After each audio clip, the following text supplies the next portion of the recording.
Hello friends, welcome back to my channel once again. Hope you are all fine. B.Ed 2023-25 যারা রয়েছেন first semester অনেকেই জিজ্ঞাসা করছেন আপনাদের এক্সাম ডেট, বিশেষ করে যারা নতুন যুক্ত হয়েছেন তাদের জন্য। অনেকে হয়তো আগের ভিডিওটা দেখেছেন। আপনাদের এক্সাম কিন্তু এই মুহূর্তে হবে না, আগেও বলেছি, কারণ নতুন করে অ্যাডমিশন হয়েছে, তাদের এখনও রেজিস্ট্রেশন হয়নি এবং সেই কারণে কিন্তু একসঙ্গেই এক্সাম হবে এবং সেটা কিন্তু আফটার ইলেকশন, অর্থাৎ জুন মাসের শেষের দিকে, যতক্ষণ না সমস্ত প্রসিডিওর কমপ্লিট হচ্ছে। আরেকটা ব্যাপার যে এক্সটার্নাল এক্সাম নাকি প্র্যাকটিকাম এক্সাম ফার্স্ট সেমিস্টারে কোনটা হয়, তো মূলত বলে রাখি যে কোর্স 5 বলে একটি কোর্স রয়েছে এই ফার্স্ট সেমিস্টারে।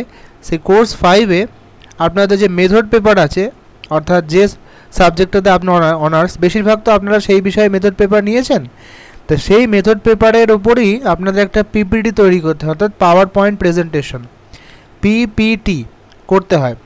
তো সেই পাওয়ার পয়েন্ট প্রেজেন্টেশনের ওপরই কিন্তু একটা প্র্যাকটিকাম এক্সটার্নাল হয় এবং সেটাই কিন্তু এক্সটার্নাল এক্সাম। দুটোই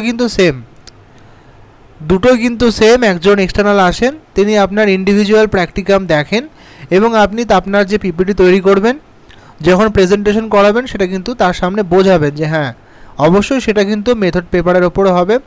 এবং এই পরীক্ষাটি আপনাদের থিওরি এক্সামের পরে হয়, অনেকটা সময় পাবেন। তা এখন শুধুমাত্র থিওরি এক্সামের জন্য প্রস্তুতি নিন, আর অন্যান্য বিষয়ে যে প্র্যাকটিকামগুলো সেগুলো আপনারা কিন্তু আস্তে আস্তে তৈরি করতে থাকুন, কারণ অনেকটাই টাইম আছে এবং পিপিটিও কিন্তু সময় লাগে। যে কোনো জায়গা থেকে আপনারা পিপিটি করে রাখুন এবং পিপিটির ওপর কীভাবে প্র্যাকটিকাম লিখতে হয় সেই নিয়ে পরবর্তীকালে ভিডিও আমরা দিয়ে দেবো। ভিডিওটি ইনফরমেটিভ মনে হলে লাইক করবেন এবং ফার্স্ট সেমিস্টারে প্র্যাকটিকাম লাগলে আমাদের গ্রুপে আছে টেলিগ্রাম গ্রুপ, পরে ভিডিও ডিসক্রিপশনে দিয়ে দেবো, সেখান থেকে আপনারা জয়েন হয়ে থাকবেন। সেখান থেকে পিপিটি বা আপনাদের অন্যান্য কোর্সের যে প্র্যাকটিকামগুলো সেগুলো পেয়ে যাবেন। ধন্যবাদ, ভালো থাকবেন।